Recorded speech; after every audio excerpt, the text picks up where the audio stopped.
Muito bem, sejam todos bem-vindos ao nosso curso Por Dentro da Bíblia, um curso totalmente online pela ferramenta Zoom da nossa Igreja Atos. É um programa de discipulado, é o principal programa de ensino da Palavra de Deus da nossa igreja, mas não só da nossa igreja, de todos que querem compartilhar conosco a nossa jornada bíblica. E nós estamos agora no 4º módulo do Antigo Testamento. Já passamos pelos livros da lei, passamos pelos livros históricos, passamos pelos livros de sabedoria e de poéticos, e agora estamos nos livros proféticos. Hoje é a segunda de 7 aulas programadas. Então, sejam todos bem-vindos. Acontecem sempre às quintas-feiras, às 8 da noite, por volta de 1h30 de aula. Então, nós já vamos agora dar a sequência. Enquanto o Naldo nos dá o apoio aí da tela, eu quero lembrar apenas que o curso que nós fazemos, eles têm alguns objetivos, mas o principal dele é transformar o nosso coração. E coração, nós já estudamos aqui, as pregações na Igreja Atos têm nos ajudado a entender o que é o coração, o centro, o interior da existência humana, o local mais profundo onde nós percebemos e nós absorvemos as verdades da vida. Então, precisamos ser transformados, mente, coração, sentimentos, vontade, tudo que é em nós precisa bendizer o santo nome do Santo de Israel, o Deus único e verdadeiro. Naldo, eu vou pedir para você voltar um pouquinho mais, a gente precisa ainda falar, pode ser no slide de número 15, talvez. Vamos ver se é isso mesmo, um pouquinho. Aí, olha. Ou se não, volta um pouquinho mais no 13, eu vou passar bem rápido aí, tá? Um adiante, aí, olha. Então, nós estamos agora dando sequência ao conjunto de livros do Antigo Testamento, da Antiga Aliança, que são os livros proféticos, ou os livros dos profetas.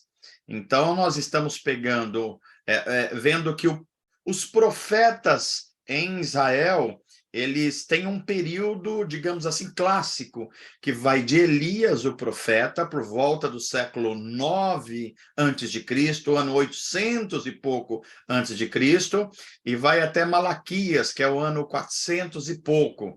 Portanto, aí uns 400 a 500 anos de profecia, principalmente profetas que escrevem essa profecia, os profetas escritores canônicos. Mas é claro que a profecia em Israel é anterior.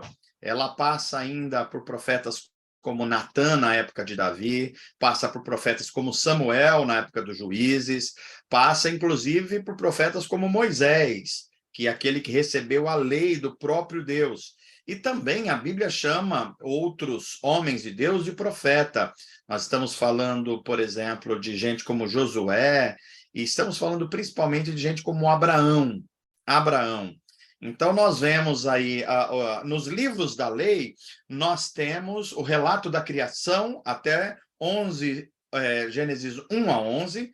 Depois, Gênesis 12 em diante, nós temos Deus colocando em ação o seu plano de redenção humana, de reconexão dos seres humanos com ele, de consertar o seu mundo, de implementar um mundo de justiça perdido com o pecado no Éden. Começa com Abraão, Isaac, Jacó, José, Êxodo começa com Moisés. E depois nós vamos passando aí por Êxodo, Levítico, Números, Deuteronômio. Quando termina Deuteronômio, nós estamos às portas da entrada de Canaã. Já passamos 40 anos pelo deserto, saindo do Egito, e nós vamos entrar em Canaã. Moisés morre, assume Josué. Começa, portanto, o livro de Josué, um livro histórico. E aí a gente vai conhecendo toda essa saga histórica de Israel, como eles entram para a terra, tem que vencer os povos que ali estão, tem que vencer a sua própria idolatria, e eles têm avanços e recuos, até que Josué morre, vão lá vários juízes assumindo essas, digamos assim, vitórias militares sobre os povos idólatras e cruéis que habitam Canaã, mas no final da história eles pedem um rei, e o primeiro rei que é dado por Deus é Saul, depois vem Davi, depois vem Salomão. cada um desses reis lidera Israel num chamado Reino Unido, porque as 12 tribos estão unidas por 40 anos cada um. Portanto, o Reino Unido tem um período de 120 anos. Então, a gente termina os livros históricos mais ou menos aí. Aí nós estudamos os livros de sabedoria e de poesia, que começou em Jó, que trata de como os seres humanos foram adquirindo sabedoria a partir do relacionamento com Deus e transformaram a sabedoria humana em algo, digamos assim, de grande valor, de grande tradição. Aprenderam como temer ao Senhor e aplicar a vida, ou seja, a sabedoria humana que tem como fonte a sabedoria de Deus. E agora nós entramos nos livros dos profetas propriamente dito.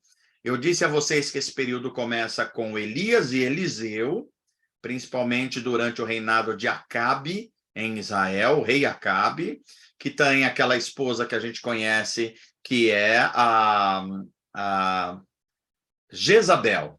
Jezabel é esposa de Acabe, e o profeta Elias denuncia principalmente esse primeiro casal aí de reis, e é um conflito grande.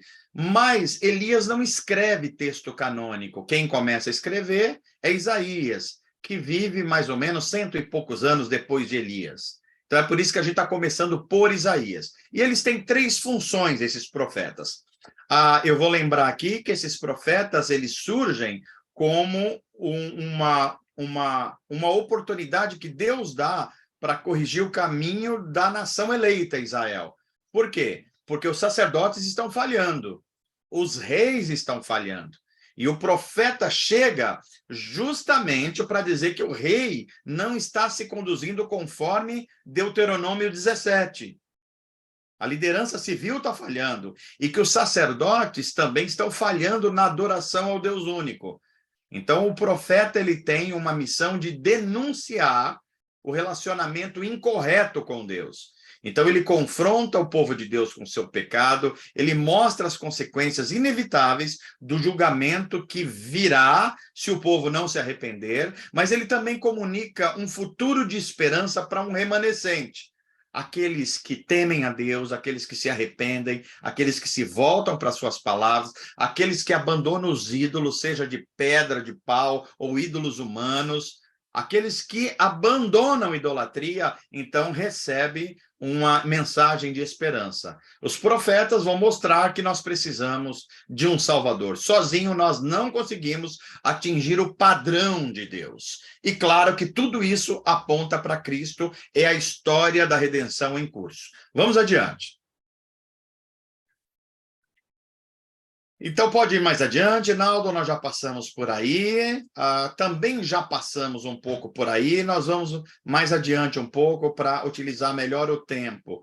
Olha só, eu só vou lembrar esse quadro aqui bem breve dos profetas. Isaías é profeta em Judá, é um conselheiro político na corte de alguns reis, ele vive durante a invasão assíria, que dizima o reino do norte e leva para o exílio na Síria grande parte dos israelitas. A capital é Samaria. Nós estamos vendo Jeremias, um profeta em Judá, um profeta que fala da nova aliança, Ezequiel, Daniel, Oséias, Joel, Amós, Obadias, Jonas, Miqueias, Naum, Abacuque, Sofonias, Ageu, Zacarias e o último deles, Malaquias. Portanto, 16 profetas canônicos e escritores que compõem essa parte teológica da Bíblia chamada livros proféticos. Vamos adiante.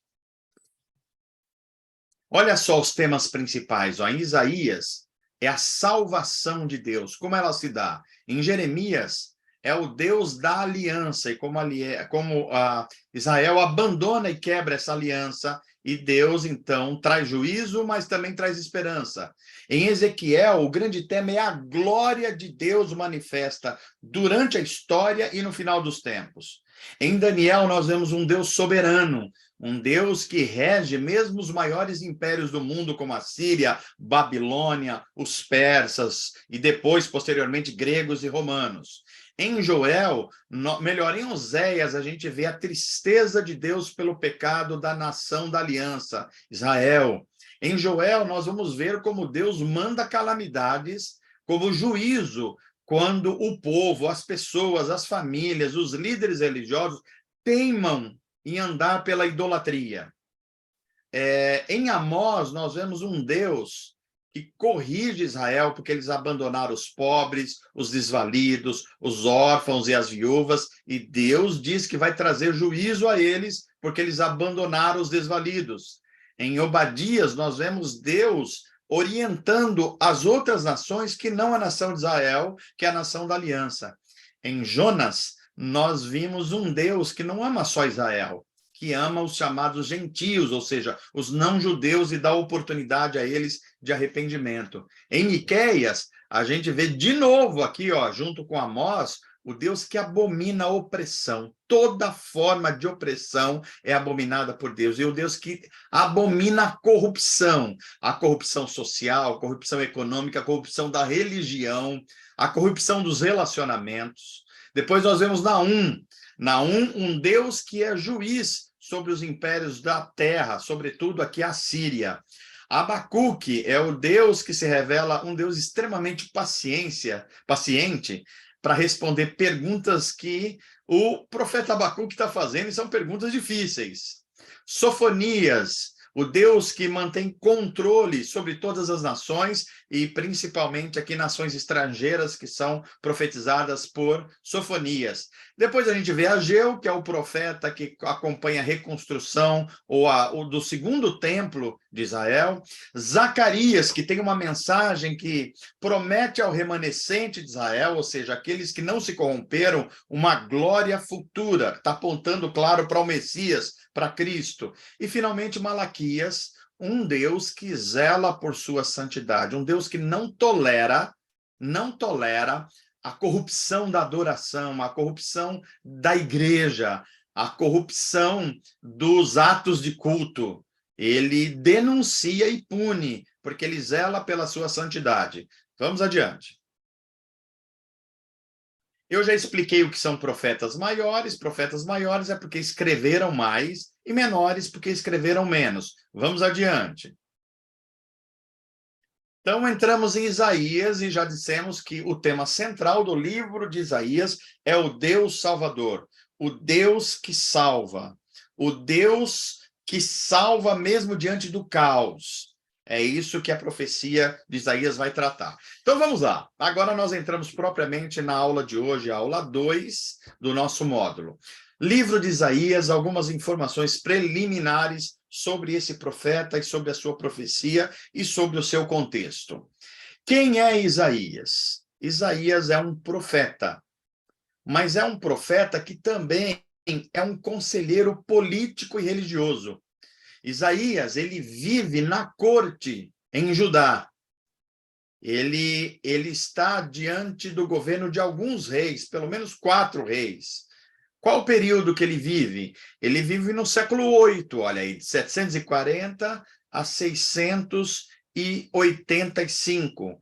Portanto, Isaías vive quando a primeira parte, o reino do norte de Israel, sofre o primeiro ataque e Samaria cai, que é a capital, e muita gente do reino de Israel é exilado para a Síria. Vamos lembrar que teve 2 exílios aí. Primeiro, o ataque do Império da Síria no norte de Israel, capital Samaria, e depois, um tempo depois, 120, 130 anos depois, Judá, a parte sul, é invadida pelos babilônicos. Então, o reino do norte é invadido pelos assírios, e o reino do sul, 100 e poucos anos depois, invadido pelos babilônios. Isaías vive nessa primeira leva de cativos, ok? Ele profetizou em Judá durante o reinado de 4 reis. Uzias, vocês vão se lembrar lá de Isaías 6, no ano em que morreu o rei Uzias, eu vi o Senhor assentado no seu alto e sublime trono. Isaías 6. O rei Jotão, que foi o sucessor, o rei Acás, um rei medroso, digamos assim, ou sem coragem, e Ezequias, um rei que procurou um caminho de justiça. Deus deu 15 anos a mais de vida, provavelmente ele sofria de um câncer ou alguma coisa parecida. 3. Isaías provavelmente era parente de algum membro da corte de Judá, provavelmente o rei Uzias, que era onde Isaías colocava muito a sua confiança antes de Isaías 6. Isaías era um profeta bastante instruído, era, por assim dizer, um intelectual. Como Deus utilizou desde intelectuais até pessoas muito simples para comunicar a sua vontade, a sua voz, a sua profecia. Isaías era casado com uma profetisa também. Curiosamente, nós não sabemos o nome dela, mas era um casal de profetas. Eles tinham 2 filhos. A profecia de Isaías, ela se equilibrava em 2 coisas que são quase um paradoxo. Primeiro, Isaías vai falar muito da dádiva da aliança, um Deus que faz aliança com Israel, começando lá nos patriarcas, Abraão, e dá lei no Sinai, e ali Deus faz uma aliança com um povo, não é mais com um homem, com um povo, de ser o Deus que vai guardar Israel, em troca ele pede obediência plena. Essa é a aliança. Se Israel obedecer, ele vai ter o melhor da terra, ele vai ter a terra prometida. Se ele não obedecer, mesmo que ele tenha tudo isso, Deus vai arrancá-los de lá. E você que já conhece a história posterior sabe o que aconteceu, né? A profecia, então, é entre a dádiva dessa aliança e a quebra dessa aliança pelo povo de Israel. 6. O livro de Isaías, olha que curioso, tem 66 capítulos. O mesmo número de livros da Bíblia inteira, 66 livros. E é por isso que ele é chamado de o evangelista do Antigo Testamento. A mensagem de Isaías tem um caráter bastante evangelístico, no sentido de mostrar onde está o problema e anunciar a salvação de Deus. Ele também é chamado como o 5º evangelho. Vocês sabem que o evangelho está registrado de 4 formas no Novo Testamento: Mateus, Marcos, Lucas e João. E Isaías é chamado o evangelho do Antigo Testamento, ou o 5º evangelho. A profecia de Isaías, ela se equilibra entre anunciar a ira de um Deus justo vendo o pecado e, ao mesmo tempo, o anúncio da graça de Deus para aqueles que se arrependem. Isaías talvez tenha sido morto pelo rei que sucedeu Ezequias, que é Manassés, um dos piores reis de Israel, um dos mais perversos. A tradição diz que ele pode ter sido cortado ao meio, cerrado ao meio. 10. Algumas coisas Deus pediu para Isaías fazer que são coisas, no mínimo, pitorescas ou coisas estranhíssimas, como mandar Isaías andar despido sobre Jerusalém e descalço, para mostrar como Israel, a nação, estava. Ela estava nu, porque não confiou em Deus, estava descalça, porque quebrou o relacionamento de filho e de pai. E para denunciar que eles confiaram no rei do Egito. Eles confiaram num homem, num imperador do Egito que ia proteger eles e esqueceram do Deus único e verdadeiro. O caos se estabeleceu. Então, Isaías também é chamado de o profeta messiânico. Por quê? Porque é em Isaías que nós vamos ver de forma mais clara o primeiro anúncio de que o Messias viria. O Messias era o rei da linhagem de Davi. Era um rei cuja descendência seria eterna e que ia trazer um reino de justiça e de retidão para Israel, primeiro, e depois seria estendido por todas as nações. Essa era a mensagem do Messias em Isaías. Mas também Isaías fala de uma figura chamada o servo sofredor. E nós vamos ver que estudiosos da Bíblia interpretam de forma diferente o significado do servo sofredor. Nós voltamos a esse tema daqui a pouco. Vamos adiante. Então, vamos lá. Agora, quais são os temas teológicos, ou seja, como Deus está se relacionando com Israel e como Israel e as outras nações estão se relacionando com Deus? Isso são temas teológicos. Primeiro, a profecia de Isaías é uma profecia de denúncia de males políticos e sociais. Isaías, você começa a ler os primeiros capítulos, ele está dizendo: ai de vocês que não estão assistindo o órfão, a viúva, vocês estão aviltando os mais fracos da nação, vocês estão sendo individualistas, vocês só estão pensando em vocês, os mais ricos, e esquecendo de que tudo que vocês receberam é dádiva de Deus e deve ser compartilhado também. Então, a profecia de Isaías, ela denuncia a corrupção da vida social e da vida civil. Veja que Deus não está preocupado só com a igreja evangélica, como parece que muitos de nós pensamos hoje em dia. Deus está preocupado com a sociedade inteira.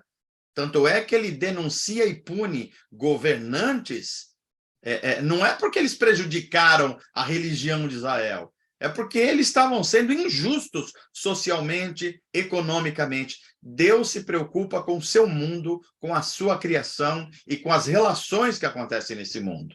2, a profecia de Isaías também denuncia a falsa religião. Há um texto em Isaías 1 e 2 que Deus fala assim: eu estou enojado do culto de vocês. Olha só. Então, ele denuncia a falsa religião e apresenta a verdadeira adoração, que vai acontecer principalmente a partir de Isaías 6. Ele denuncia a corrupção do culto, quando o culto é utilizado para outra coisa que não seja adoração a Deus. 3, Isaías fala dos remanescentes. Ele sabe que ele está pregando para um povo que não vai ouvi-lo. É só uma parte pequena do povo que vai ouvi-lo. Ele sabe disso porque Deus já avisa ele. Mas ele continua falando e alertando que a aliança que Deus fez lá no Sinai com a nação de Israel, ela é condicional. Ou seja, se o meu povo me obedecer, baseado em Deuteronômio. Eu sei que muitos de nós lê Deuteronômio e às vezes tem dificuldade de identificar e a gente passa automaticamente para nós hoje sem entender que essa mensagem foi dita primeiro ao pé do Sinai à nação de Israel. Então, a primeira interpretação bíblica correta é o que esse texto quis dizer para os seus primeiros ouvintes, que é o povo de Israel no deserto. O nome disso é exegese. Depois que a gente faz essa transposição para ver o que ele significa espiritualmente para nós, que estamos debaixo da nova aliança. Então, esse é o movimento correto de interpretação da Bíblia Sagrada. Por exemplo, se você pega Deuteronômio 28, tem assim: se vocês obedecerem fielmente ao Senhor, o seu Deus, e seguirem cuidadosamente todos os seus mandamentos que hoje lhes dou, o Senhor, o seu Deus, os colocará muito acima de todas as nações da terra. Todas as bênçãos virão sobre vocês e os acompanharão, se vocês obedecerem ao Senhor, o seu Deus. Olha, isso é a aliança de Deus. Mas também tem Deuteronômio 29. Deixa eu ver se é o 29 ou o 27 aqui. É o 27, que é quando Deus alerta eles sobre a desobediência. Que se eles deixarem de obedecer, as calamidades virão sobre eles, os povos inimigos vão prevalecer sobre eles, e eles vão perder, inclusive, a terra prometida. E a gente sabe que isso aconteceu. Não só perdeu a terra prometida, como perdeu o local de adoração, que é o templo. Só lhe sobrou a lei. É a única coisa que lhe sobrou. Então, vamos lá. 4. A profecia de Isaías também fala de um Deus que manifesta a sua glória no mundo. A glória de Deus é um tema muito presente em Isaías e em Ezequiel. A gente vai ver daqui a pouco o significado disso. É um contraste, essa glória de Deus, essa santidade, é um contraste com a pecaminosidade da nação de Israel, que frequentemente se prostitui espiritualmente, confiando em ídolos, confiando em governadores, confiando em imperadores, confiando no rei do Egito, confiando em todas as coisas que Deus mandou eles não confiarem, né? Outro tema muito presente na profecia de Isaías é esse termo, o Santo de Israel. Ou seja, Isaías é monoteísta. Para Isaías, só há um Deus. Todas as outras divindades são falsas. Deus é incomparável, é singular, é único, é o Deus criador dos céus e da terra. 6. Em Isaías há também um encorajamento à fidelidade. Por quê? Porque ele percebe que a nação de Israel, o reino do norte, o reino do sul, eles estão temendo os poderes humanos. Eles acham que o Egito, ou a Síria, ou a Babilônia, as potências da época, eles vão acabar com Israel. Isaías, então, ele profetiza para eles esquecerem esses poderes e as ajudas humanas e confiarem num único Deus. Abandonarem o medo e abraçarem a coragem e a fidelidade. 7. Em Isaías, nós vemos o Deus que salva, e salva abrangendo todos os aspectos da vida humana. Ele salva para a eternidade, portanto, a salvação espiritual, mas é um Deus que salva também politicamente, salva economicamente, é um Deus que salva socialmente. A salvação de Deus permeia todas as dimensões da vida humana. 8. Um tema muito presente em Isaías é o servo sofredor, ou seja, é a representação de que o sofrimento leva ao estado de pureza e de redenção. A pergunta é, quem é esse servo sofredor? Tem gente que diz que o servo sofredor é Jesus Cristo, porque Isaías fala, não vimos nele nenhuma formosura e tal mais. Mas também há intérpretes da Bíblia que entendem que o servo sofredor, na verdade, é a nação de Israel.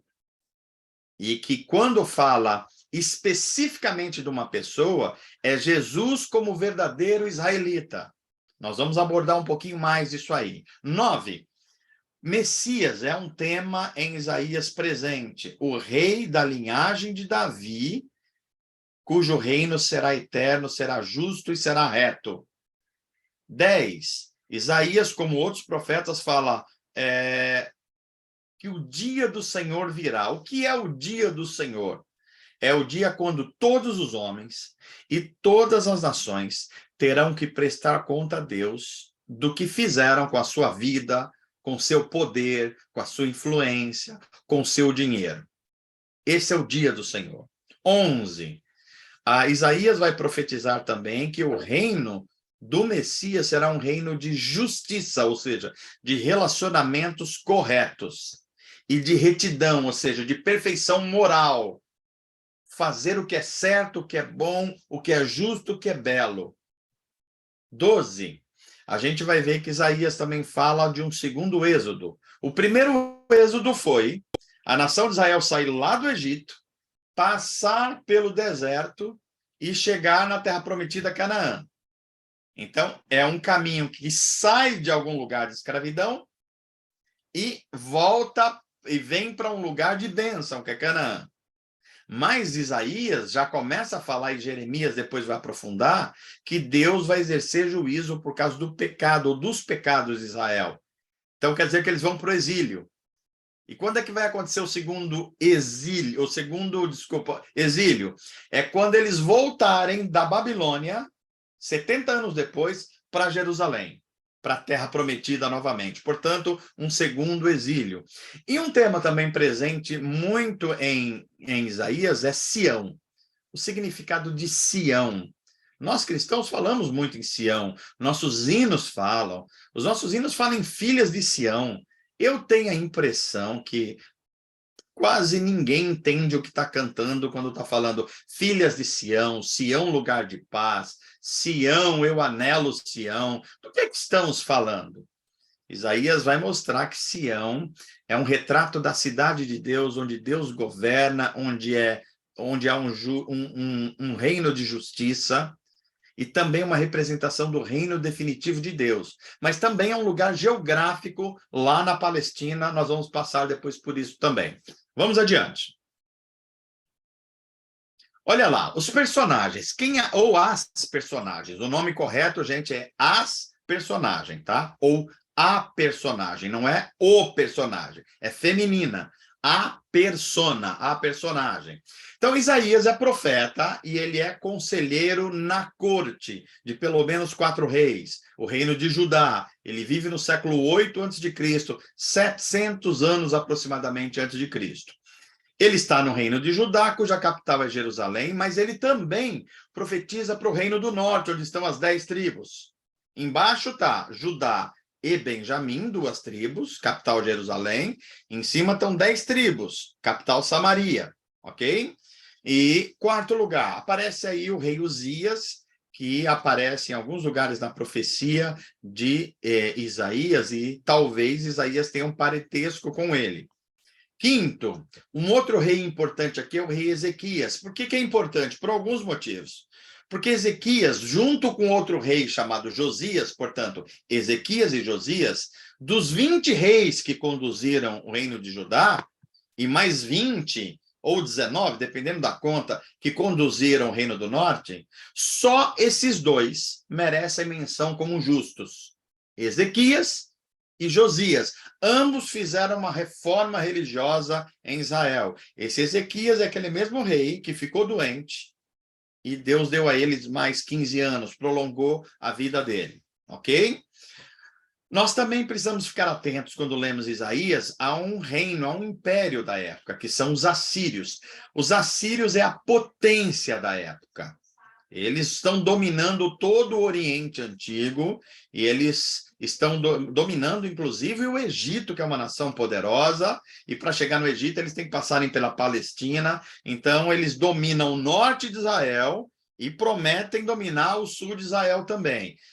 São guerreiros muito violentos, muito cruéis, e eles fazem parte dessa profecia. Logo na sequência, depois que o poder da Síria cai, quem assume são os babilônicos. Então, o primeiro exílio de Israel acontece sobre os sírios. A segunda parte do exílio, que é Judá, acontece sobre os babilônicos, ok? Então, quando a Síria começa a ter a queda do império, o império babilônico é que está em ascensão, inclusive vai vencer os assírios, né?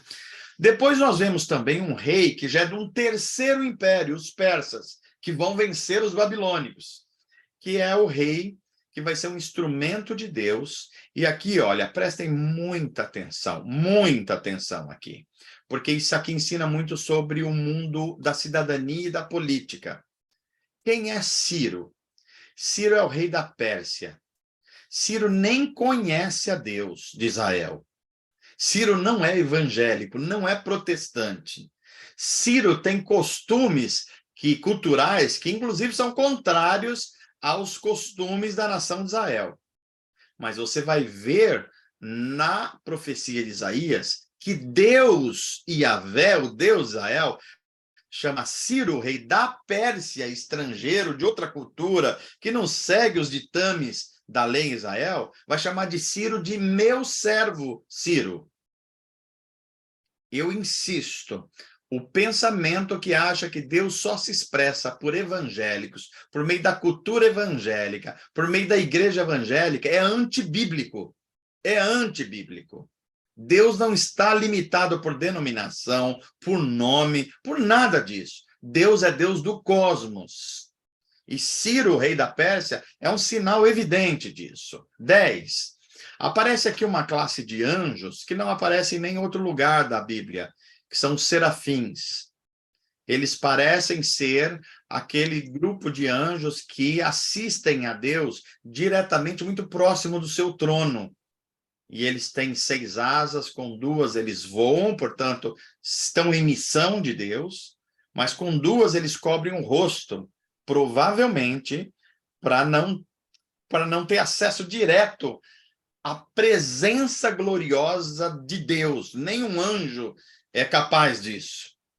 E também eles cobrem os pés porque não andam por caminhos de maldade. 11. Isaías fala muito sobre o futuro Messias. A promessa que foi feita a Davi está em curso, mesmo Israel estando no limite de ser destruído no exílio. Mas Isaías diz, olha, Deus vai julgar Israel, o reino do norte e o reino do sul, mas Deus vai preservar um remanescente. E desse remanescente vai vir o Messias, que é um descendente do rei Davi, que teve promessa de Deus de ter uma descendência eterna.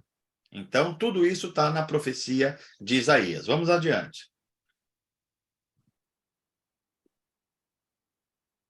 O livro de Isaías tem três grandes seções. E é interessante a gente entender aqui, olha.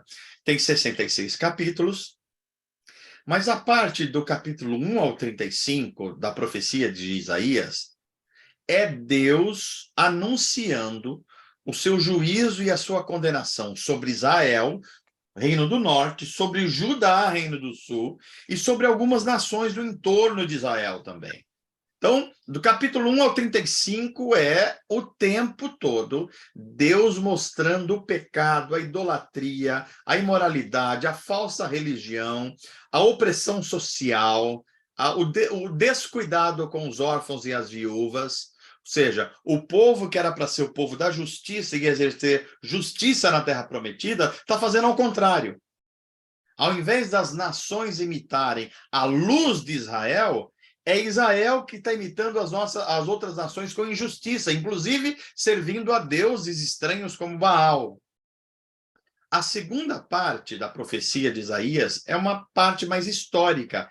Ela vai contar essa ascensão de impérios e também a queda desses impérios, como a Síria com A, não confundir a Síria com um país Síria. São duas coisas bem diferentes. A Síria é um império, um poder muito maior. Síria é um país ao norte de Israel, tá ok? E nós vamos ver falar, então, na Síria, o primeiro grande império, depois eles são vencidos pelos babilônicos, segundo grande império, depois que é vencido pelos persas, terceiro grande império, depois nós vamos ver os persas sendo vencidos pelos gregos, o Alexandre o Grande, quarto grande império, e depois os gregos sendo vencidos pelos romanos, quinto grande império. Esses 5 grandes impérios mundiais relatados na história da redenção, tá ok? E depois, na parte 3, que é a parte final, de 40 até os 66, onde vai aparecer os textos sobre Messias, sobre o servo sofredor, o texto onde Deus se revela, agindo eu, quem impedirá, por exemplo.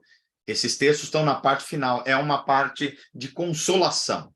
Depois que Deus anuncia a condenação, o juízo, depois que Isaías mostra que esse juízo acontece na história humana, agora Deus está anunciando que para um remanescente, para aqueles que amarem, temerem a Deus, se arrependerem, se voltar para Ele, haverá socorro, haverá um futuro de esperança. Isso, então, se divide aí em 8 partes, olha. Primeiro, de Isaías 1 a 12, a gente vai ver Deus mandando Isaías profetizar contra Judá e Jerusalém, ou seja, o reino do sul, é onde Isaías estava. 2, profecias de juízo sobre não só Israel, mas as nações que estavam no entorno de Israel. Por exemplo, Amon, Moabe, Edom, Filisteia, de onde vieram os filisteus, né? Todas essas nações que estão no entorno de Israel. É um Deus que não se preocupa só com o povo da aliança, mas se preocupa com todas as nações do mundo. Depois, aí no 3, nós temos as profecias de juízos mundiais e que terminam com a redenção de Israel. Isso vai do capítulo 24 até o 27. Mas também nós temos profecias de juízo e misericórdia. O mesmo Deus que condena é o mesmo Deus que oferece perdão. Quinto, a gente vai ver que Isaías está profetizando no momento que o Reino do Norte, capital Samaria, está sendo invadido pela Assíria. Judá, onde Isaías está profetizando, acha que vai se ficar livre disso, mesmo cometendo os mesmos pecados do Reino do Norte. Então Isaías fala, olha, o que está acontecendo com eles vai acontecer com a gente aqui em Judá também. E 20 anos depois aconteceu de fato. Então os babilônicos invadem Judá e Deus guarda Judá, um remanescente, mesmo indo para o exílio, depois voltando para Jerusalém. Isaías também vai contar a história de como Deus libertou a tribo de Judá do cativeiro babilônico, trazendo um remanescente de novo para Jerusalém. Eles estavam na Babilônia e eles estão voltando 70 anos depois do exílio para Jerusalém.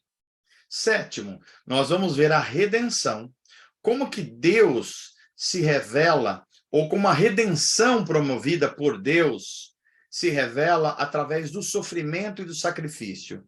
Em Isaías, o perdão, a remissão, a redenção, ela vem através do sofrimento e do sacrifício. É aí que vem a figura do servo sofredor. E, em oitavo lugar, a glória futura do povo de Deus.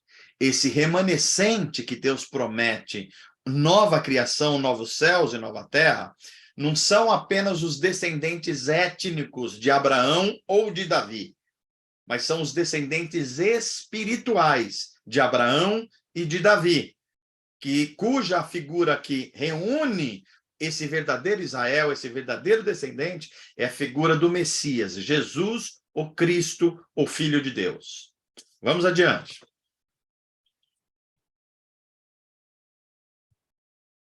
Então, olha, vamos entender aqui uma mini biografia do Isaías. Isaías foi profeta em Judá durante os reinados de Uzias, Jotão, Acás e Ezequias, 4 reis. Teve um ministério bem longo. Era filho de Amós. Uma correção aqui, ó. Eu já vi vários pregadores dizendo, vou ler o profeta Isaías. Isaías era um profeta que era filho de um outro profeta Amós. Está errado isso. Esse Amós aqui é outro, não é o profeta Amós. O profeta Amós é com S e acento. Esse Amós aqui é o pai de Isaías, que não é o profeta Amós, ok? E possivelmente era parente do rei Amazias. Eu também falei aqui que provavelmente poderia ser também ter um parentesco com Uzias. Isaías morava em Jerusalém, portanto, a capital de Judá. Era instruído, tinha profunda percepção da natureza humana, ele conhecia muito bem como os seres humanos agiam. Era conselheiro político e religioso da corte de Judá. Tinha acesso aos reis e, ao que parece, era também uma espécie de historiador da corte. A esposa de Isaías foi chamada de profetisa e tiveram 2 filhos, com esses nomes difíceis aí, ó, Sear-Jazub e Maher-Shalar-Hashbaz. Olha que nome bonito para você colocar na sua criança. Né, Dirce? Já pensou ter um netinho com esse nome, Dirce? Isaías se opôs aos males políticos e sociais em todas as camadas da nação. Ele condenou os adivinhadores, os falsos profetas, gente que distribuía profetada para tudo que era lado. Ele exortou todos a obedecer à aliança de Deus. Voltem-se para a palavra de Deus. Parem de ouvir coisas que vêm da mente humana e do coração humano.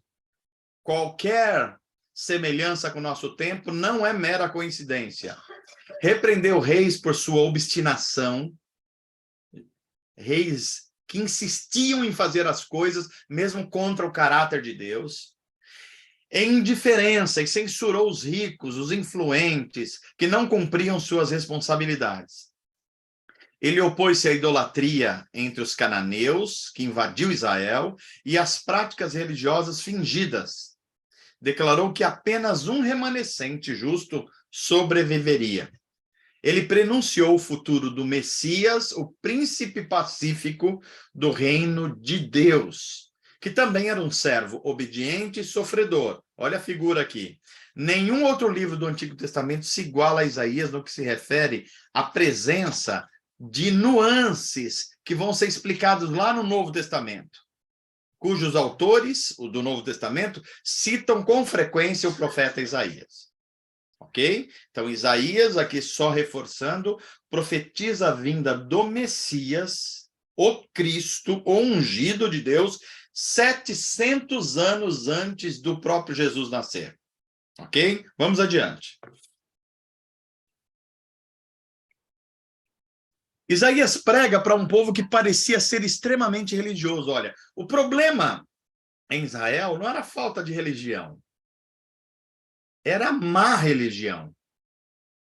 Então, Isaías denuncia isso, e a adoração do povo que não era sincera, nem era acompanhada de santidade pessoal, de retidão, e nem de justiça social. Olha como Deus se preocupa com justiça social, justiça econômica, que são requeridas por Deus. Aonde, mano? Na Bíblia inteira. Mas se você quiser ir com detalhes, leia Levítico, por exemplo, 19. Os habitantes de Judá haviam caído na armadilha da hipocrisia religiosa. A hipocrisia pode ser resultado de uma obediência seletiva. Muito interessante isso aqui. Vamos obedecer a Deus. Por quê? Porque Deus mandou o quê? Eu vou selecionar o que eu acho que eu devo obedecer. Isso, isso, isso. Ué, mas Deus também mandou isso, isso, isso. Não, não, isso não. Isso eu não quero obedecer. Eu só selecionei essa parte aqui para eu obedecer. Isaías denunciou isso.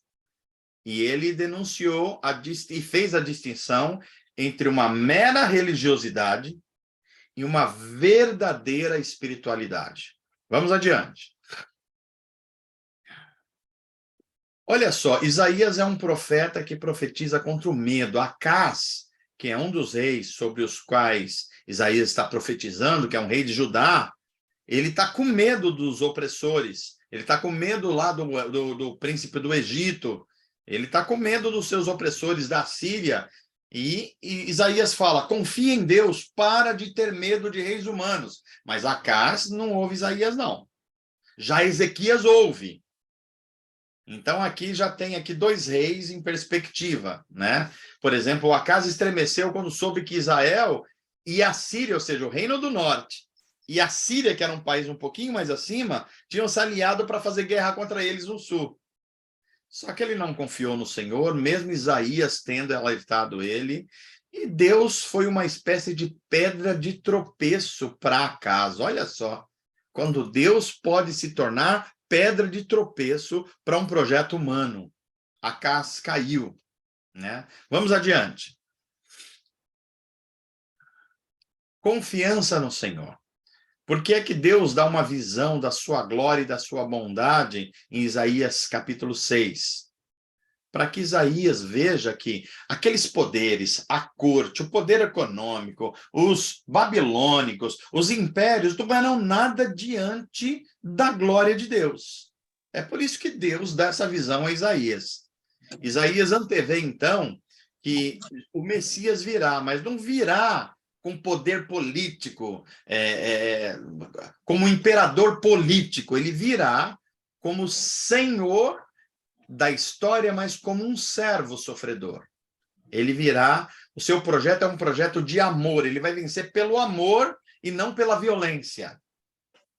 Vamos adiante.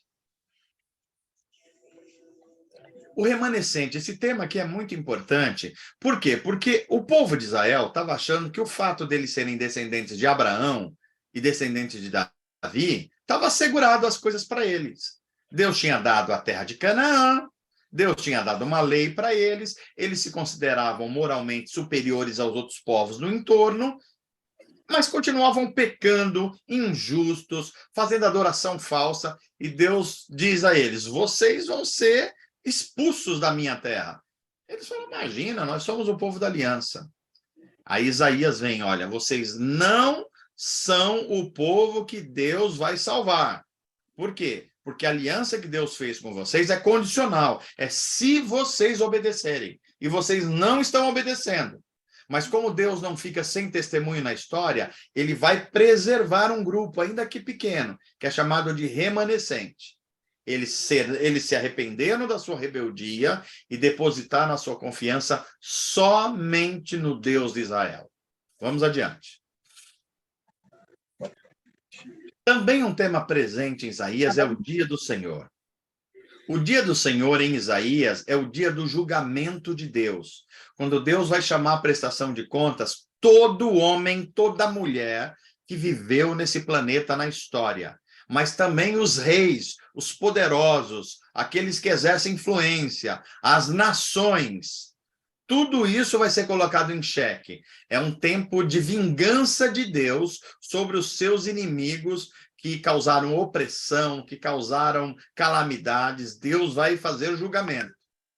Então, o significado completo, pleno, extrapola a ideia de uma ocasião só. Era no tempo de Isaías, mas também esse dia do Senhor é projetado para o final da história. Ok? Então, vamos adiante. O Santo de Israel, como eu falei para vocês, é uma expressão que identifica Deus como um único Deus a ser ouvido. É o monoteísmo, um Deus. Baal não é Deus. Os deuses cananeus não são deuses. Os imperadores da Síria, do Egito, da Babilônia, que são potências da época, não são deuses.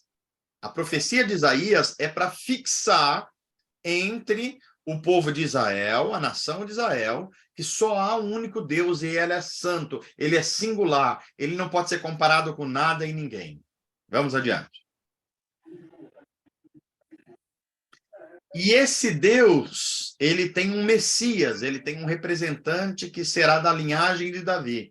E quando esse rei vir, ele vai estabelecer a justiça não só em Israel, mas em todos os povos do mundo. Então, o tema do reino divino de justiça e retidão aparece ao longo de toda a profecia de Isaías. E por que é um reino de justiça? Porque ser justo na Bíblia Sagrada é relacionar-se corretamente com Deus e com os outros seres humanos, com imparcialidade. A justiça é relacionada, pois é relacionada de bastante próximo ao que a gente chama de retidão e de fidelidade. A vingança de Deus, ela é justa, pois ninguém recebe algo pior do que merece. Ninguém. Portanto, Deus é sempre justo. Quando o reino de Deus for plenamente estabelecido, o mundo também será justo e reto. Esta é a profecia de Isaías e a profecia, por exemplo, de Pedro, quando ele diz assim: nós esperamos novos céus e nova terra, onde habita a justiça. É a mensagem de Isaías também. Vamos adiante. O servo de Deus. Quem é o servo de Deus? Eu já antecipei um pouquinho isso. É citado muito na parte final de Isaías, do 40 ao 66. O servo do Senhor, às vezes, é identificado com Israel. Isaías identifica ele com Israel, o povo de Israel, que tem que passar pelo sofrimento para alcançar redenção, tem que ser purificado. Mas, ao mesmo tempo, Isaías coloca a sua projeção num israelita, o único israelita perfeito. Quem é? O descendente de Davi, o Messias. Um israelita em particular foi perfeitamente fiel e sofreu no lugar dos outros. Jesus Cristo cumprindo o papel de servo justo. Olha como a profecia de Isaías aponta para Jesus. Vamos adiante. O tema do segundo Êxodo, eu já apontei um pouquinho atrás aqui. O Êxodo é um tema de destaque em Isaías também. Assim como os israelitas haviam deixado o Egito séculos antes, os descendentes agora deixariam a Babilônia, onde eles estavam exilados, retornando para Jerusalém. Esse é o segundo Êxodo, um Êxodo novo. Ele não é apenas a reprodução do primeiro, porque agora Deus tem promessas ideais muito superiores em relação ao primeiro. Porque se o primeiro dava a eles uma terra prometida, mas ainda limitada às circunstâncias humanas, agora o que é prometido é novos céus e nova terra. Portanto, algo superior.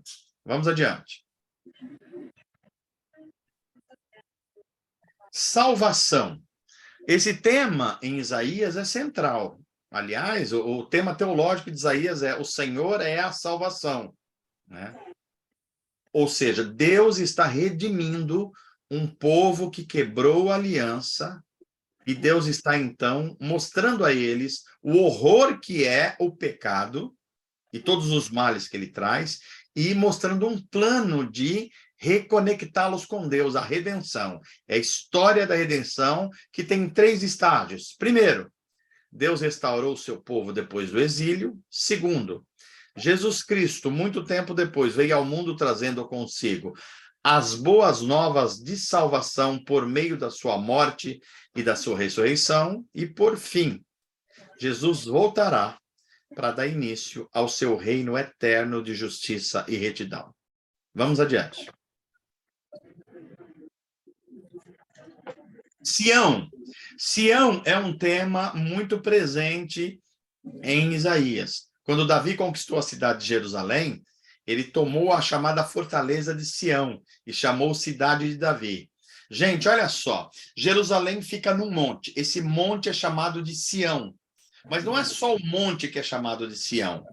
Sião também é chamado uma parte de cima, onde está o monte do templo, que é chamado a cidade de Davi, que era um lugar de fortaleza, um lugar dedicado onde estava construído o templo, que, curiosamente, é o mesmo lugar onde houve aquele movimento de sacrifício de Abraão com seu filho Isaque, o Monte Moriá, que depois ganha o nome de Sião. Olha só. Agora, Sião na Bíblia também é um nome teológico, não é só geográfico. Ele aponta para uma cidade de Deus, uma cidade de justiça, uma cidade onde Deus se encontra com os homens, uma cidade onde é identificado um ambiente de adoração correta, legítima ao Deus único. Tudo isso é apresentado, por isso que há muitos hinos de inários tradicionais, como cantor cristão, como harpa cristã, e mesmo músicas mais contemporâneas, citam muito o nome Sião, que é usado para refletir o reino definitivo de Deus. Vamos adiante. Terminamos Isaías e está aí Jeremias, o Deus que faz aliança prevalecer. Deixa eu ver quanto tempo eu tenho. Eu vou só começar. Então vamos lá. O Deus, se em Isaías o tema é a salvação e a glória de Deus, em Jeremias o tema é o Deus que faz aliança com seu povo no Sinai. E este povo abandona a aliança, e é por isso que vai sofrer todos os efeitos dessa quebra de aliança. Mas Deus vai preservar um remanescente. Olha só, o mesmo remanescente que é tema em Isaías, é tema também em Jeremias. Vamos adiante. Jeremias. Deus chamou Jeremias para advertir o reino de Judá, portanto, o sul, o mesmo reino que Isaías está advertindo, sobre a sua iminente destruição. Quando Jeremias começou a pregar, Judá estava tudo bem. Estava próspera, estava livre, estava protegido, mas a situação do reino mudou de maneira drástica quando o imperador Nabucodonosor, da Babilônia, impôs o seu poder em todo a Palestina, o Oriente Médio ali. Judá, então, sofreu sobre a pesada mão desse rei por 20 anos, antes de ele finalmente destruir Jerusalém, exilar os habitantes na Babilônia. Ao longo de todos esses acontecimentos, Jeremias anunciou julgamento e destruição, e ao mesmo tempo ele registrou com clareza a dor e o conflito que essas proclamações lhe causaram. E com veemência e também com carinho, Deus pediu aos habitantes de Judá: se arrependam, largue essa idolatria, largue essa imoralidade. Mas eles não ouviram. E Jeremias transmitiu de modo magnífico a promessa do Senhor acerca da restauração de Israel como seu povo. Adiante. Jeremias é profeta em Jerusalém, antes da destruição da cidade em 586 a.C. Ele nasceu no interior, diferentemente de Isaías, num vilarejo perto de Jerusalém, durante o reinado desse rei que provavelmente assassinou Isaías, que é Manassés. O pai de Jeremias foi Euquias, da tribo de Benjamim. Olha, ele é da mesma tribo que Paulo, por exemplo, e que Saul. Jeremias é uma personalidade vívida no Antigo Testamento e, por vezes, ele é chamado de profeta chorão, pois compartilhou as lutas pessoais que enfrentou enquanto transmitia as mensagens de Deus. Foi no 13º ano do reinado de Josias, olha, aquele segundo rei importante, que Jeremias recebeu o chamado para profetizar. E, claro, os políticos, os líderes de Israel, tinham ódio de Jeremias. Por quê? Porque a maioria dos pronunciamentos do profeta Jeremias foi para reis que estavam fazendo bobagem. Eram reis, olha, da linhagem de Davi. Se a gente fosse falar na linguagem de hoje, era gente evangélica, gente que falava em Deus, gente que falava em nome de Deus. Era o rei Joaquim e Zedequias. E foi contra eles que Jeremias levantou a sua voz, mandado por Deus. Um desses reis rasgou o rolo de profecia que Jeremias tinha escrito. Olha como eles eram. Aí vem Nabucodonosor, que é o rei da Babilônia. Ele sabia que Jeremias tinha profetizado e falado, olha, o Deus de Israel vai trazer julgamento para vocês. E a melhor coisa que vocês podem fazer é se submeter ao governo da Babilônia, porque Deus está mandando o Nabucodonosor, que não é cristão, que não é judeu, que não conhece a lei de Moisés, mas é servo de Deus para exercer juízo sobre Judá. E o que eles fazem? Não ouvem Jeremias. E aí o Nabucodonosor vem e faz assim, causa o terror em Jerusalém. Mas deixa um remanescente. E Jeremias fica com esse remanescente. Mas aí os caras são ruins, esses judeus, porque eles matam um representante do Nabucodonosor. Aí o Nabucodonosor fica assim, digamos assim, extremamente hostil. E Jeremias sofre com seu povo, porque o seu povo não dá ouvidos à sua pregação e à sua profecia. Esse é Jeremias. Vamos adiante. Então, algumas informações aí preliminares. Profeta em Judá como Isaías, só que agora ele já está numa Judá devastada pelos babilônicos, com alguns que não foram para o exílio. Diferente de Isaías, ele não era um profeta nascido na capital, por assim dizer. Ele era do subúrbio. Diferente também de Isaías, nunca se casou, exerceu o ministério por cerca de 40 anos, ele foi contemporâneo de profetisas e profetas como Aúda, no tempo do rei Josias. Ficou conhecido como profeta chorão, porque toda a mensagem dele, ele sofria violência e ele reclamava com Deus. Muitos consideravam sua mensagem somente negativa. Ele foi escolhido, como Paulo, por exemplo, desde o ventre da sua mãe para ser profeta a nações. Olha a personalidade interior de Jeremias. Jeremias era atormentado por lutas interiores enormes. Ele tinha um complexo de inferioridade e, muito provavelmente, ele sofria de uma depressão severa.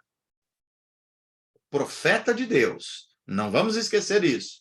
Ele escreveu o livro que dá o seu nome, Jeremias, e também escreveu o segundo livro depois, que é o Lamentações de Jeremias. Ele viveu durante o governo de Josias, um dos dois bons reis de Israel, e também dos reis, que aí não bons, Jeoacás, Joaquim e Zedequias, que foi o último, antes do exílio. Ele predisse e escreveu em rolo, olha só, ele disse que ia acontecer, escreveu num rolo de papiro, pergaminho, a destruição do templo em Jerusalém. E disse também que Deus ia levar Israel para o exílio na Babilônia e ia demorar 70 anos. Disse tudo antes. E o que fez? Acendeu a fúria do rei Jeoaquim, que disse que imagina, que outros profetas tinham dito que Deus ia fazer vingar, que Deus ia fazer as coisas serem lindas. E Jeremias estava falando, não, esses profetas estão profetizando falsamente. E claro que Jeremias tinha razão. Jeremias viveu para ver Jerusalém destruída pelos babilônicos, conforme a sua profecia. Foi preso por oficiais durante o cerco de Jerusalém, lá pelo rei Nabucodonosor, mas ele encontrou o favor do invasor. Ou seja, Nabucodonosor poupou Jeremias. Só que ele foi levado numa espécie de uma rebelião que aconteceu em Judá pelos judeus radicais. Foi levado para o Egito, fugindo de Nabucodonosor. E mataram o interventor chamado Gedalias, que o Nabucodonosor tinha deixado lá para cuidar dos remanescentes. E é lá do Egito que Jeremias vai escrever a sua última profecia, seu último oráculo, e morre no Egito. Vamos adiante. Então, olha lá, os personagens, olha. Profeta em Judá, o Jeremias, durante a queda de Jerusalém. Tem o Nabucodonosor, que é o imperador poderoso dos babilônios. Tem os reis de Judá, que é o Joaquim, os Edequias. Tem um governador, que é um preposto de Nabucodonosor e que foi morto pelos judeus radicais. Tem um assistente de Jeremias, que é o Baruque, quem escreve a profecia para o Jeremias. Tem Baal, que é esse Deus que acompanha a nação de Israel por vários anos, por dezenas, centenas de anos, sempre concorrendo com Yahvé no coração dos judeus. E tem os falsos profetas. Todos esses são personagens do livro de Jeremias. Vamos adiante. A mensagem teológica da profecia de Jeremias era: Israel quebrou a aliança e por isso que está sofrendo. Jeremias, além de profeta, ele era também sacerdote, por isso que ele conhecia muito bem esse tema de aliança, né? Ele combatia a idolatria, a imoralidade, e disse que isso levaria Israel a ser destruída, e aconteceu. Mas ele também anunciou um tempo que haveria uma nova aliança, que Deus ia plantar no coração dos remanescentes, ia gravar nos corações, portanto, eles iam jamais pecar contra Deus. Ele está falando de uma nova aliança, que a gente vai conhecer no Novo Testamento. Jeremias tinha tanta certeza da sua profecia que, quando os babilônicos invadiram Jerusalém, estavam para destruir tudo. Olha a confiança desse homem. Ele compra um terreno em Jerusalém. E alguém fala: Jeremias, você está maluco? Ele falou: não, isso é a prova que Deus está falando através da minha boca. Mas você vai perder tudo. Ele falou: não, vou perder só agora. Nós vamos para o exílio, vai demorar 70 anos lá, depois eu vou ter o meu terreno de volta. Só gente que fala em nome de Deus pode ter essa certeza. Só que a mensagem dele nunca foi popular. Ele falava: gente, nós temos uma aliança baseada na lei, e nós estamos quebrando essa aliança e Deus vai nos julgar. Claro, ninguém gostava disso. Jeremias, de forma singular, faz perguntas a Deus, perguntas extremamente difíceis. Eu vou ler daqui a pouco uma dessas perguntas, vocês vão ver.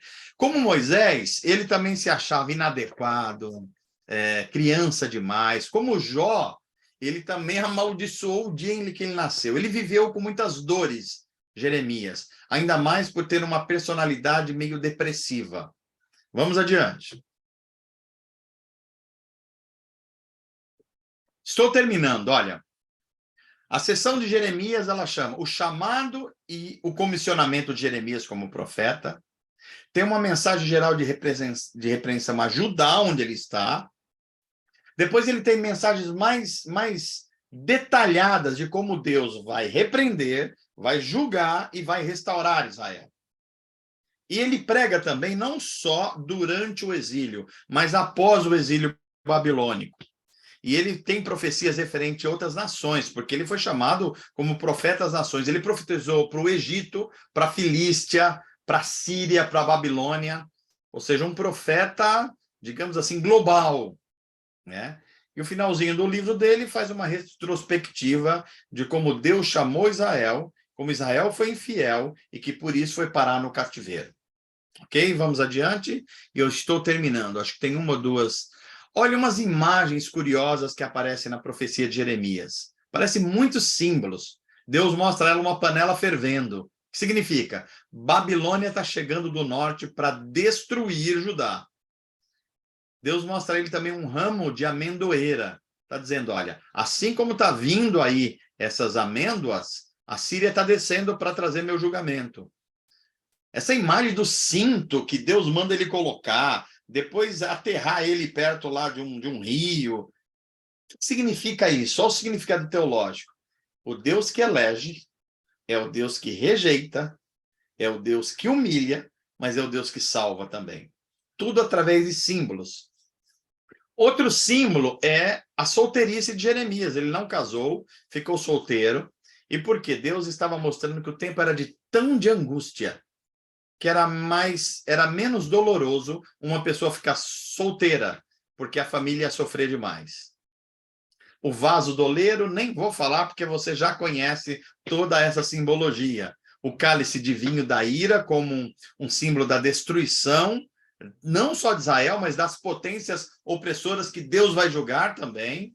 E a compra do terreno, que eu já falei a vocês. Vamos adiante.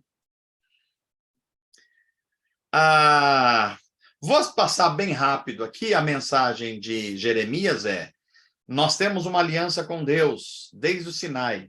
Nós rompemos essa aliança, nós quebramos, e é por isso que todos os males estão vindo sobre nós. Mas Deus prometeu uma nova aliança para o remanescente, para os que se arrependerem. Essa é a mensagem de Jeremias. Vai adiante. Olha aqui os textos belíssimos da profecia de Jeremias. Veja se você vai se lembrar desse texto de Jeremias 20, 7-9. Senhor, olha o que ele diz para Deus, gente. Senhor, tu me enganaste. Você é capaz de orar assim?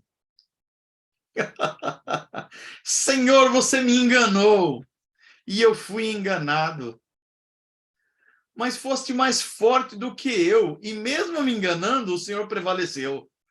Só Jeremias para fazer uma oração dessa. E por que ele está falando isso? Ele explica: eu sou ridicularizado o dia inteiro por falar em teu nome. Todos zombam de mim, inclusive os profetas aqui. Sempre que falo, é para gritar que violência, destruição, e ninguém gosta dessa mensagem minha. Por isso a palavra do Senhor trouxe-me insulto e censura. As pessoas me insultam, me censuram o tempo todo. Agora, olha a resposta dele. Mas se eu digo: vou parar com isso, não vou falar mais a palavra de Deus, não vou mais profetizar. Se eu digo: não mencionarei, nem mais falarei em seu nome, é como se um fogo ardesse dentro de mim, no meu coração, e eu não consigo parar. Estou exausto tentando conter esse fogo, mas eu não consigo. Olha a luta interior deste profeta. Vai adiante. Esse outro texto aqui que você conhece, olha, que é dito aí por um monte de gente nas igrejas, nos cursos, em pregações, sem se dizer o contexto. Olha só. Assim diz o Senhor, Jeremias 29. Quando se completarem os 70 anos da Babilônia, ou seja, ele está predizendo, está tudo normal, digamos assim, em Judá. Por isso que as pessoas não querem acreditar nele. Mas ele prediz: vocês vão para o exílio e vão voltar 70 anos depois. Aí ele continua: eu cumprirei a minha promessa em favor de vocês, de trazê-los de volta para este mesmo lugar. Aí vem o texto bastante conhecido nosso. Porque sou eu que conheço os planos que tenho para vocês, diz o Senhor. Planos de fazê-los prosperar e não de lhes causar dano. Planos de dar-lhes esperança e um futuro. Então vocês clamarão a mim, virão orar a mim, e eu os ouvirei. Vocês me procurarão e me acharão quando me procurarem de todo o coração. Eu me deixarei ser encontrado por vocês, declara o Senhor, e eu os trarei de volta do cativeiro. Eu os reunirei de todas as nações e de todos os lugares para onde eu os dispersei, e os trarei de volta para o lugar de onde os deportei, diz o Senhor. Que coisa linda esse texto, né? Na época deles irem para o exílio, Jeremias está profetizando isso. Vamos adiante, eu acho que terminou. Deixa eu ver, é isso mesmo. Só sobram Lamentações que eu retomo na aula seguinte. Aqui a gente conclui a segunda aula, abordamos um resumo dos 16 profetas, agora uma exposição do profeta Isaías e uma exposição do profeta Jeremias. Próximo profeta, Ezequiel. Vamos lá, Naldo, está contigo.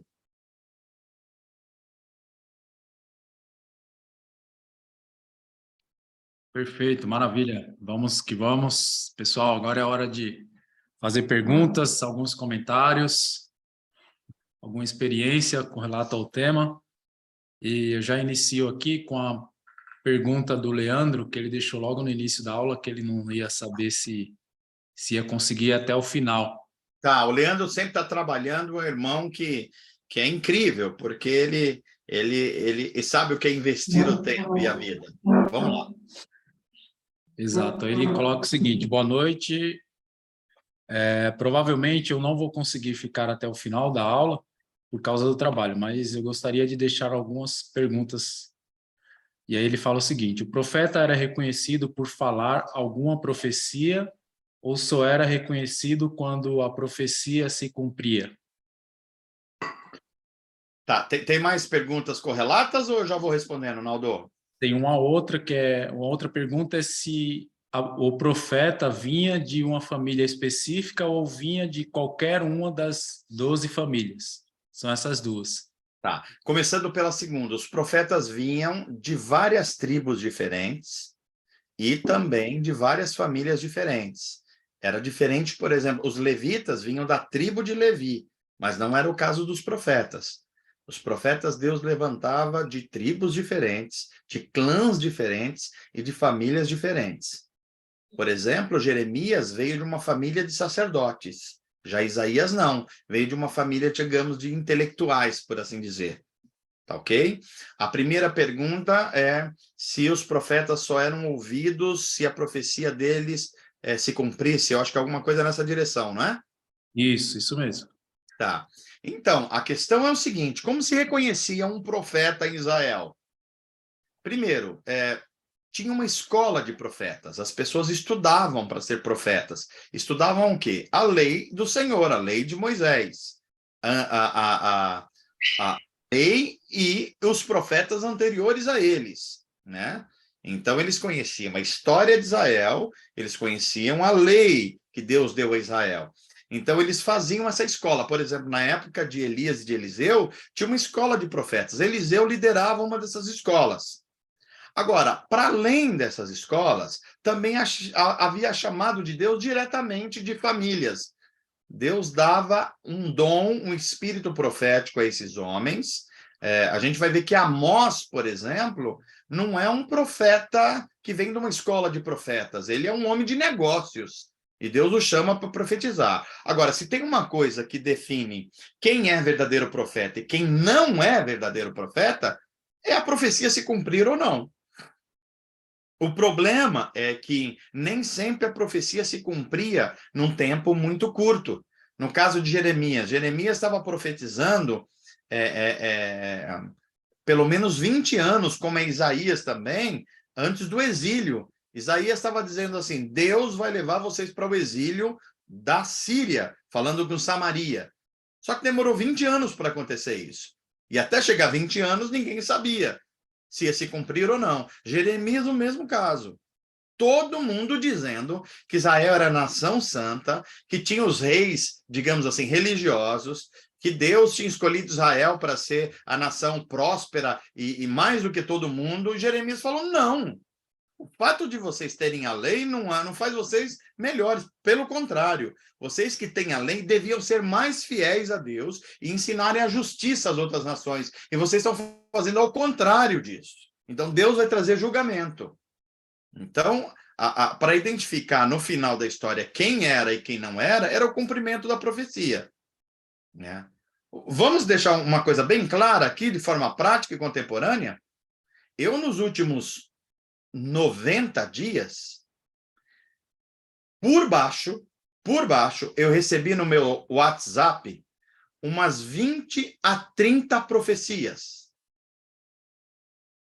dizendo: assim diz o Senhor. E dizia alguma coisa, especialmente no momento político do Brasil.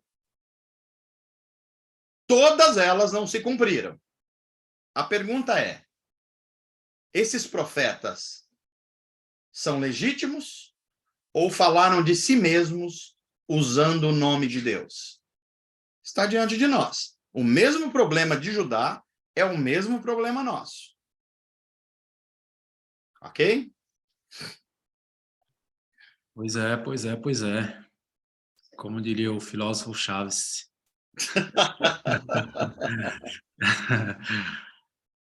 Pessoal, fica à vontade, o microfone está aberto, tá bom?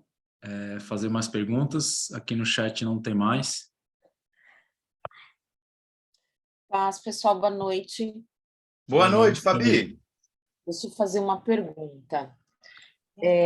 Nessa época do Antigo Testamento, que Deus escolhia esses profetas para falar com a nação e para levar a palavra, né, para corrigir, enfim, para consolar e tudo mais, né? E como nessa época o Espírito Santo não estava para todo mundo, só em quem Deus escolhia, isso quer dizer que esses profetas, eles não tinham pecado ou Deus escolhia e a partir daí o Espírito Santo usava eles? Olha só, excelente pergunta, Fabi. Vamos lembrar que a estrutura que Deus deu a Israel era a seguinte: desde Moisés e Arão, a estrutura era: Moisés era profeta e líder civil, e Arão era aquele que conduzia o povo no sacrifício de adoração, portanto, sacerdote. A gente vai vendo o tempo correr e essa figura, por exemplo, quando chega em Samuel, ele é profeta e sacerdote ao mesmo tempo. Olha só. Aí nós vamos ver os três primeiros reis, Saul, Davi e Salomão. Aí a gente vai ter uma figura que vai se transformar em três. Por quê? Porque as duas primeiras figuras estão falhando, que é o líder civil, que é o rei, por exemplo, no caso de Saul, e o próprio sacerdote também está falhando. Porque no caso de Eli, por exemplo, houve muita falha sacerdotal, inclusive Deus eliminando os seus filhos e a sua linhagem. E é por isso que Deus traz um profeta. Um profeta para denunciar. Então, o profeta é um terceiro ofício, além do sacerdote e rei, para trazer consertação ao povo de Deus, mostrar onde está o pecado, denunciar e propor arrependimento e trazer consolação para o futuro. Não quer dizer que eles não tinham pecados, mas quer dizer que eles sofriam as dores de Deus. Então, como Deus estava se sentindo, Deus fazia a vida desses profetas mostrar essa dor de Deus. Por exemplo, Deus queria mostrar que Israel estava nu, porque tinha perdido a santidade, fez Isaías andar nu pela cidade. Deus queria mostrar, por exemplo, a um profeta chamado Oséias, de que Israel tinha traído ele, assim como uma mulher trai um homem. E aí mandou Oséias casar com uma prostituta. E ele traz, dá herança para ela, traz para dentro de casa, e a mulher daqui a pouco abandona tudo e volta para se prostituir, para denunciar o que estava acontecendo com a nação de Israel. No caso de Jeremias, tem várias simbologias. Ou seja, não é que eles não pecaram, mas eles eram escolhidos por Deus para denunciar o pecado da nação e lembrá-los da quebra da aliança e como era necessário se voltarem para Deus. Então, o Espírito de Deus vinha sobre eles, porque não estava derramado ainda sobre toda a carne. O Espírito só é derramado sobre toda a carne na nova aliança, no Pentecostes. Então, vinha sobre reis, como foi o caso de Davi, vinha como sacerdotes, como é o caso de Samuel, e vinha como profetas, como esses 16 que nós estamos estudando aqui, ok? Tá bom, pastor, ficou claro. Obrigada. Maravilha, maravilha. Vamos lá, pessoal. O microfone está aberto aí.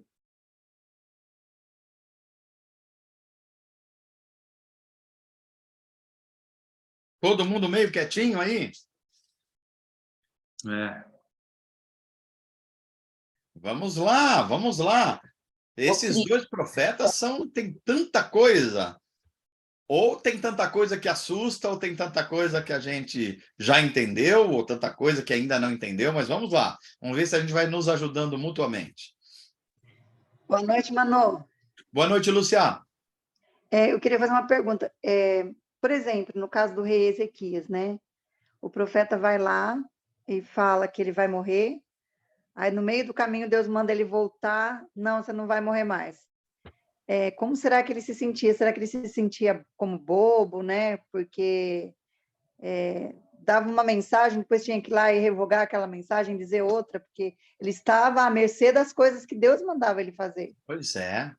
Os profetas tinham essa característica, Lúcia, eles eram a boca de Deus e eles mostravam não só a justiça de Deus, mas a misericórdia de Deus. Então, frequentemente, Deus mandava uma mensagem de justiça, mas ao menor sinal de arrependimento, Deus mandava uma mensagem de consolação.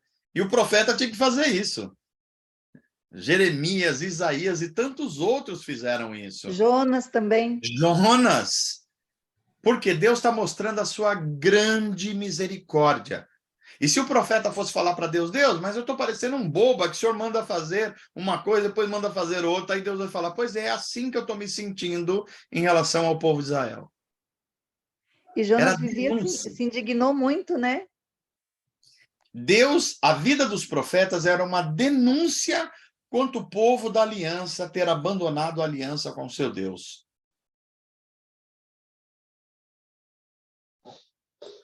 Muito bom. Posso fazer, eu vou fazer uma pergunta. Vamos lá, quem é? Deixa eu ver aqui. É a Dirce. Vamos lá, Dirce. Isso. Você está falando assim que Deus usa, né, os profetas para demonstrar a dor, o sentimento que Deus sente pela nação. No caso aí, eu já ouvi dizer que quando faz ele casar com a prostituta, a Jeremias, né? E Não, a às vezes prostituta foi Oséias. foi É que a gente vai ver ainda. Mas pode perguntar? Pode perguntar. Que de fazer com que ele case. Aí você fica pensando na cabeça, como que um profeta vai casar com uma prostituta? Pois né? é. Que é para mostrar o sentimento de amor de Deus em relação a aquela parte que fala assim de que Deus perdoa os pecados e ele está sempre de braços abertos para purificar, né, o ser humano. É isso mesmo. No caso aí seria Israel, né? Exatamente. Porque era o povo da aliança, Dirce, ou seja, Deus mandava os profetas fazerem coisas inimagináveis. A gente vê, por exemplo, alguns deles sentar sobre as próprias fezes. Isso aí é terrível, isso aí Né? A gente eu não vê ia nem comentar, mas a Eliane já falou disso. eles comerem coisas assim impuras. Tudo isso para mostrar. Por quê? Por que Deus faz isso, entre outras coisas, Dirce? Porque o povo estava tão surdo a mensagem de Deus, chamando eles de volta à pureza e à aliança, que Deus se utilizava de meios extravagantes, digamos assim, para ver se chamava atenção, e mesmo assim, a maioria deles não se voltavam para Deus. E Deus disposto, né, a mostrar a misericórdia dele. Então, os profetas, eles sofriam as dores de Deus. Tanto é, mano, que no Novo Testamento tem uma passagem que diz que ele fala assim, quantas vezes eu tentei juntar como a galinha junta os seus pintinhos debaixo das suas asas. É a mensagem do maior de todos os profetas, Jesus, repetindo quem? Os profetas hebreus do Antigo Testamento. Isaías, Jeremias, Oséias, Abacuque, todos eles tinham esse mesmo sentimento. Nossa, como vai ligando uma coisa na outra, né, mano? Aí nós estamos entendendo a história da redenção, Antônio. É isso aí. Manu, eu tenho uma outra pergunta. Diga aí. João Batista poderia ser considerado um profeta? Sim, ele foi o último da linhagem dos profetas antes da nova aliança. Pode tirar o áudio? Ele foi o último profeta da antiga aliança. Malaquias foi o último profeta escritor. Mas passa 400 anos até vir aquele que, por exemplo, o Malaquias, o próprio Malaquias prediz. Vai vir um que vai preparar os caminhos do Messias e ele vai vir no espírito de Elias e será o último de uma era. Por isso que quando Jesus vê João Batista olha para João Batista e fala assim: dos nascidos de mulher, ou seja, dos seres humanos, não há ninguém maior que ele. Por quê? Porque a revelação contínua de Deus vai até João Batista. Agora, o verbo vai se fazer carne. A palavra vai se tornar um ser humano. O verbo se fez carne e habitou entre nós. Olha só. Ao mesmo tempo, Jesus fala assim, ao mesmo tempo que ninguém é maior do que ele é o menor no reino dos céus. Por quê? Porque a nova aliança é superior à antiga aliança. E o João Batista é um representante da antiga aliança. Por isso que ele é o menor no reino dos céus. Ele começa a fazer a transição para a nova aliança, que é baseada em Cristo e que é muito superior à antiga aliança. Valeu. Amém, Lúcia? Acho que alguém mais tinha falado aí, não? Deixa eu ver. Não, Acho que não. Eu achei que estava sobreposto aqui, mas eu acho que não. Mais alguma? Senão nós caminhamos para concluir a aula de hoje. Acharam muito corrido, muito complexo? Eu queria que vocês fizessem um comentário aí. Está muito corrido, está dando para compreender. Eu gostaria de dar esse módulo agora em pelo menos 12 aulas. O ideal, talvez, fosse 16 aulas para cobrir os 16 profetas. Mas a gente, por uma questão de tempo, está tendo que cobrir 16 profetas em 7 aulas. Então é desafiador. Se eu for rápido demais, me lembrem aí para eu dar uma seguradinha, tá bom? Estou tentando trazer as coisas mais importantes para que vocês leiam. Se vocês não leem a profecia, vão assimilar muito pouco, porque é muita informação.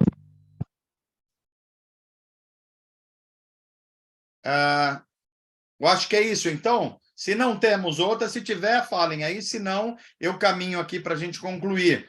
Concluímos, então, em 2 aulas, a introdução à vida extraordinária desse grupo de seres humanos chamados profetas hebreus.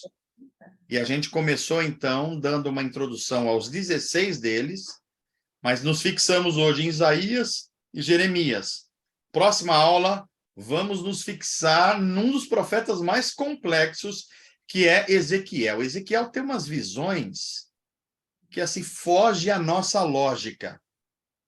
Ele vê umas rodas voadoras, que ao mesmo tempo é quadrada e redonda. A glória é uma coisa assim que a lógica da gente balança. Mas Deus está comunicando coisas ali e a gente precisa entender. É ele que vai falar de vale de ossos secos. Pode Deus suscitar vida de um vale de ossos secos? Pode Deus restaurar a nação de Israel, que está no exílio e está acabando? Então, nós vamos caminhar pela jornada dos profetas aí, tá bom? Que Deus abençoe cada um de vocês. A gente conclui a aula de número 2 e vamos nos preparar para a quinta-feira que vem, a aula de número 3. E aqui a gente faz o fechamento, então. Pode dar um stop no recording?